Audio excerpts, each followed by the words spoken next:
I think ARM, when it formed in 1990, had an extreme case of what a lot of startups have, actually, which is you have technology but no market. In the case of ARM, we had proven technology. It was actually quite a mature technology by the time we were spun out, and we were proven to be a commercial failure.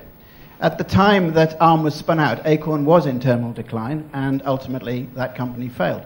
And so we had great technology but no market, and that is why ARM was spun out. And the mission was to make ARM a successful technology and a commercially successful technology. And so what we did was we looked at what we had and realized that the business model that we were trying to do, which was make product, clearly wasn't the way to go. So we had to come up with a different business model. So that was the first thing we had to do, redefine the business model. And that was absolutely critical and obviously set us on the path of where we've got to today. So we decided we weren't going to make end product. We actually decided it wasn't sensible, even though CSR have pulled it off, it wasn't sensible for us to try and make a microprocessor as a fabless company and try and compete against all the other microprocessors in the world. And which is why we came up with the business model of trying to license this to all the companies in the world. And from that situation, obviously that defined what our market was. Our market therefore became the semiconductor companies in the world.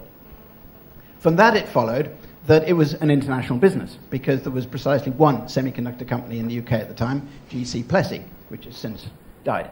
And so, not surprisingly, we initially and immediately set out to be a global company, which was quite daunting for a little group of 12 geeky engineers and one more commercially savvy guy, Robin Saxby. And so we deliberately set about actually targeting different countries. The US, we did get the one company in the UK because that was kind of quite convenient and quite easy to do. Japan, and then Korea came up, and back to the US, and so on. And so we deliberately tried to build a base around the world. And that was pretty successful. We now have 230 semiconductor companies having licensed the technology over the last 20 years. Having established who our customer base was, you then have to try and work out what the market is.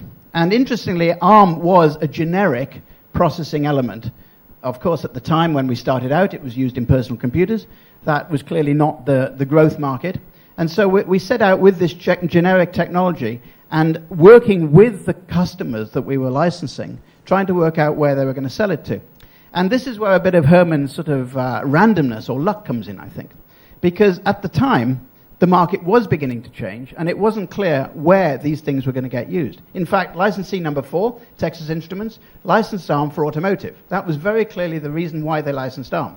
Actually, TI went on to become the major supplier for a few years in the mobile phone space. So they kind of took us into Nokia, and from that, obviously, the whole mobile phone thing came off. But at the time, it's important to realize this, at the time that TI licensed ARM, in 1993, the mobile phones were kind of not really there as a growth market.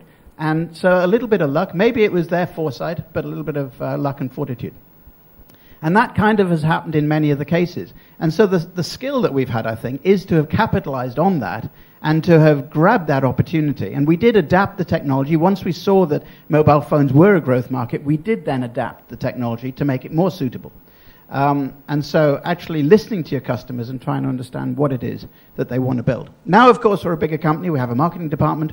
And they spend their time and money going out actually talking to end customers. By end customers, in this case, I mean OEMs, the sort of companies that are actually building systems, trying to understand what it is they need, and therefore whether we should adapt the technology, whether we should adapt the market, whether we should adapt our messaging to try and capture other markets. So we now look at markets beyond mobile phones. We deliberately targeted things like microcontrollers, which was a very different market, much lower cost, much higher volume, and deliberately set out targeting a different customer base. And that's been pretty successful and will continue to grow. The TVs would be another example. And along the way, there have been some accidents.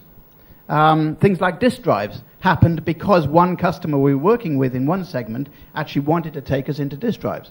And so I think the most important thing is actually to work with the customers that you have and to grab any opportunity. And I think that's probably a theme that's going to come out in other places through the day.